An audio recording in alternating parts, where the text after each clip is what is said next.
What's up, everybody? This is Rashard Lewis, NBA World Champion from the Miami Heat, and you're listening to the Rapp Show right here in Htown. So get your facts straight. That's all I got to say. It makes me want to. This is live from the Sports Rap Trap in the heart of Houston, Texas, where we bring you the best in sports, sounds, and style. I'm AP Bolski, and let's get it. Let's get it, AP Bolski. Yep. I'm your host, Adam Rapp, and I'm just getting it lit right now on the Instagram. So make sure you follow me at The Rapp Life, and this is the Rapp Show. That's Rapp with 2 P's. Why is that, Bolski? Because 2 P's are better than 1, my man. There's only one Rashard Lewis. For sure. And guess what? Htown is best. He's in the house right now in the Sports Rap Trap, man. It's finally good to have the man, the Houston high school legend. Yep. Straight out of the LSIC, A-Leaf area into the NBA. Mr. Basketball, USA. That's right. And a career that it really seems like in a blink of an eye is now come to a close, and he's on to the next phase in life, and so he's going to update us on what he's been doing since winning the ring and walking away from the game with his head held high, and talking some NBA basketball, with this season as well. So I'm very excited to have him in the trap on the Rapp Show. But I'm very excited to have you, as always, my right-hand man, the one and only AP Bolski. Where can they follow you? Well, you can follow me on Instagram at APBOWLSKEE.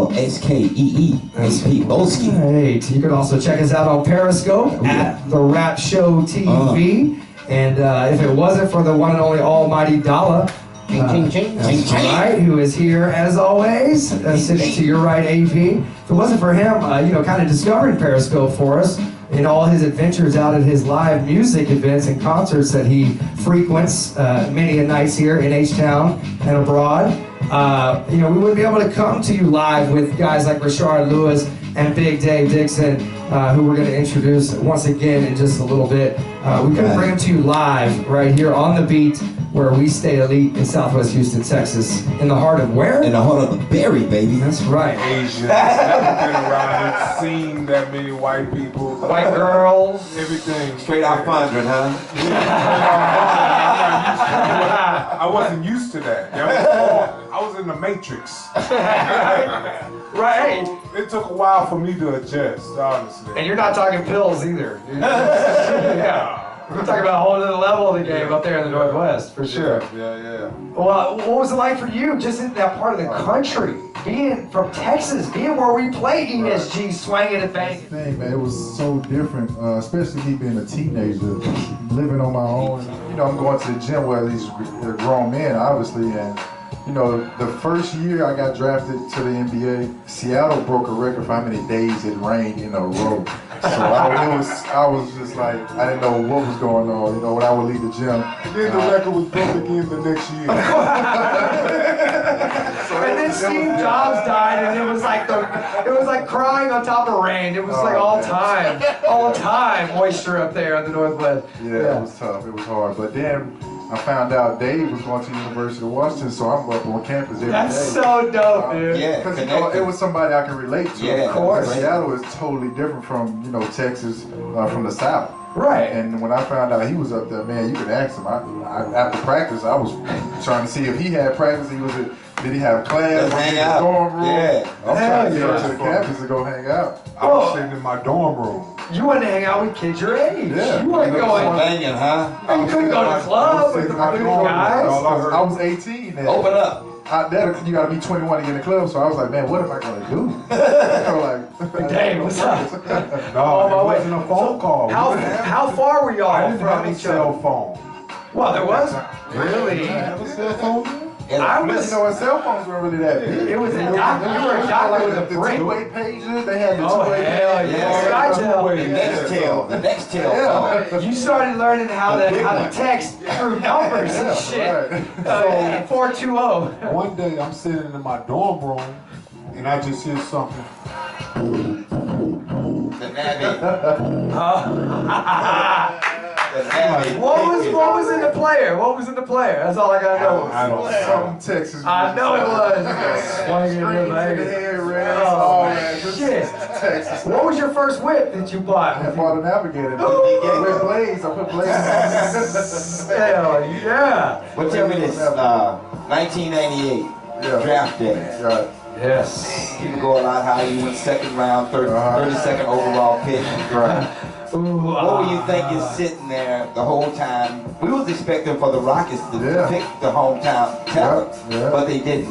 What was going through your mind there sitting there waiting to be picked? Well, they invited me to the draft because they told me I would be picked in a lottery. Top 15, top 20 pick the NBA. Oh, they just invited me to the draft. Yeah, Right. so I'm sitting there and I knew the Rockets had like 14, 15, and somewhere in the middle, picks like that.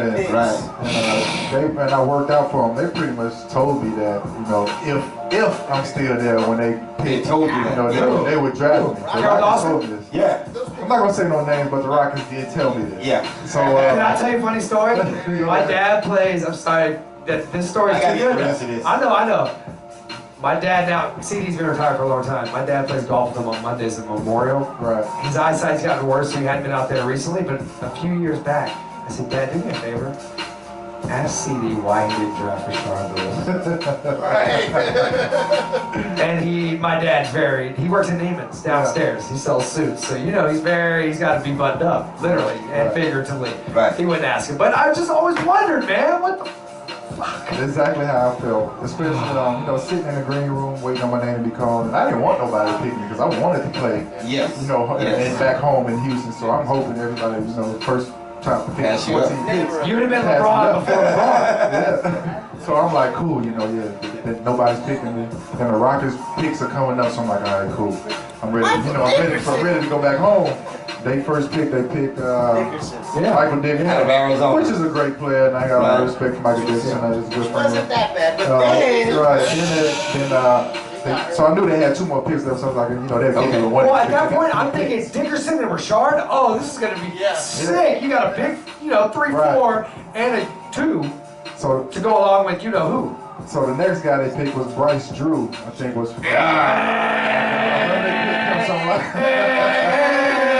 So I'm like, all right. They also took Harold Miner. Or no, they were going to take Harold Miner and took Robert Horry. So I was Robert Horry at came that out. yeah, exactly.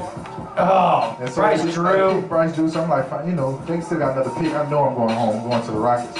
And I was excited about that. So then they picked again. They picked Mirsad Turk. Something like Mirsad Turkchan. He even played for the Rockets? Big Dave, can we get a scouting report?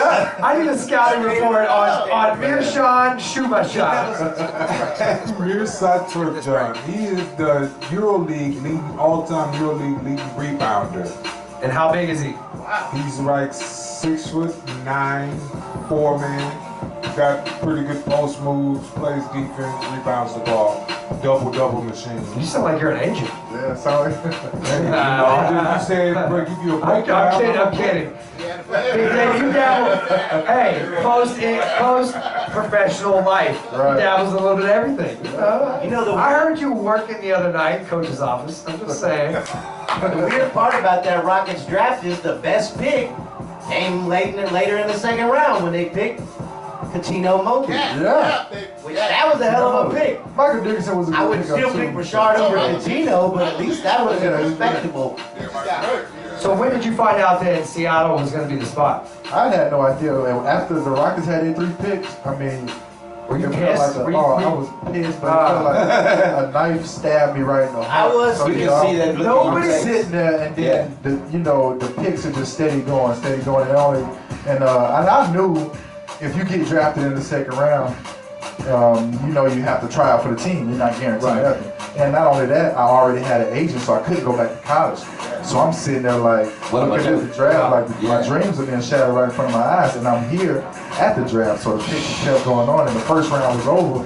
So a lot of people didn't see it. The cameras went off, but I got up from my table and went to the bathroom by myself, and I'm in the bathroom, I'm crying in the bathroom, not boo, just tears running down my eyes. I'm hurt. You feel slighted. I was, because I know the second round I have to go out and try for a team. So I'm sitting there like, man, what the hell is going on? So somebody came running in the bathroom and said, "You about to get drafted? You about to get drafted?" See, I was about to pick you. So I had to kind of like hit myself.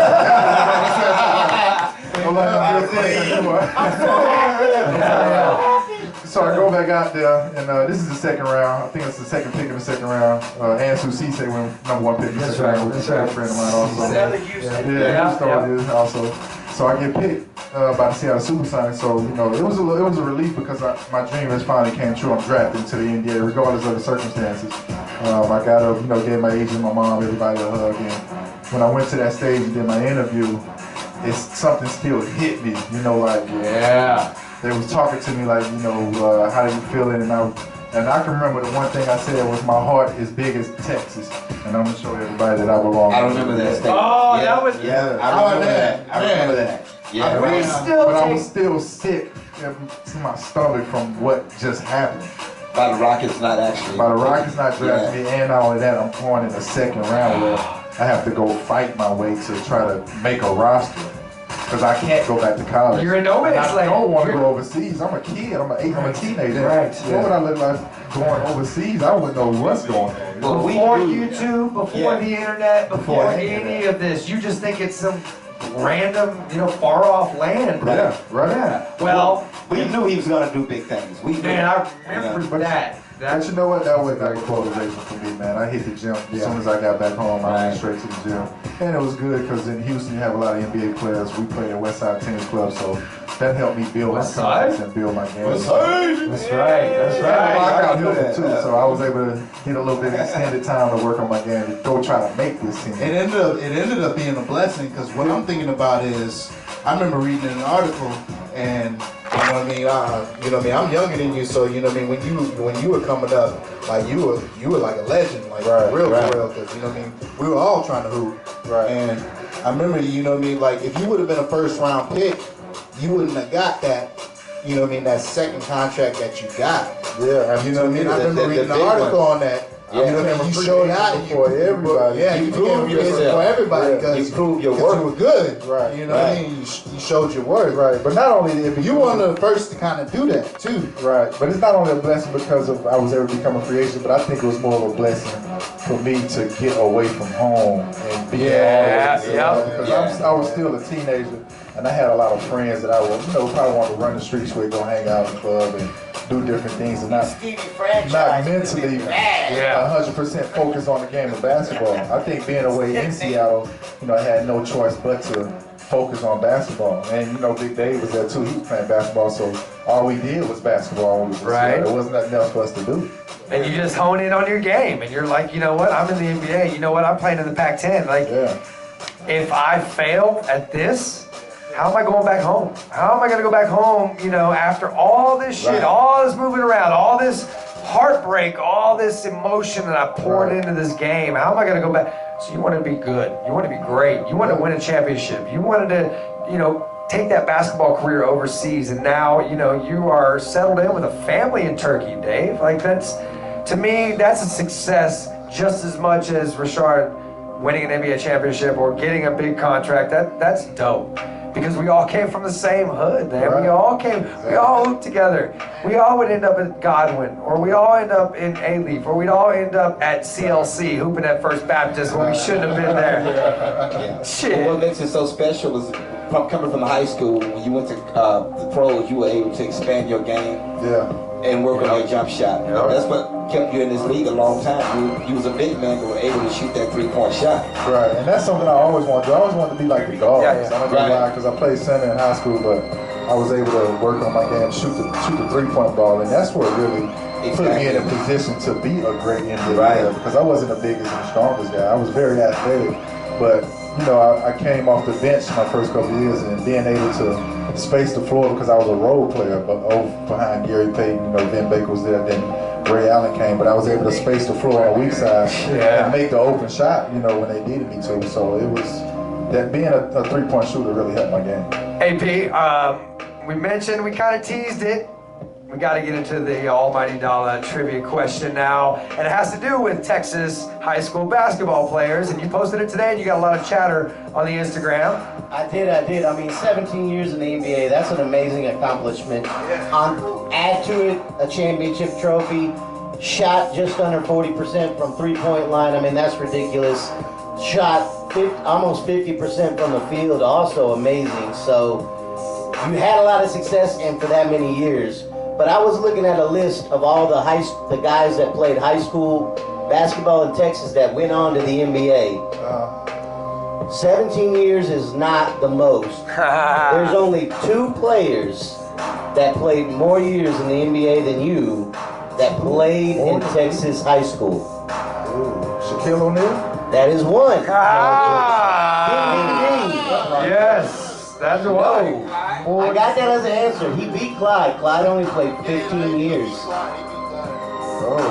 There's a few others you might come to, and I'll say this guy was not an all-star. He had one of the best college seasons ever. Played the league for a Texas college, by the way. And was also a big man. And played college in Texas. I think he played 18 years in the league. 18 years. Hey, I might know. Hold up. Sneaky good. Sneaky good. He's always under the radar. Can you give me an era? An era? Also Shaq's era. Yeah. Same era. He's the same age as Shaq, I think. Body. He always got a job because he's the body. I mean, big guy. He led the nation. He wasn't necessarily a center. He played sometimes. He was more of a power forward. Tough guy. Come on, Big Dave. You got to know this. Nah? What college? Played at TCU.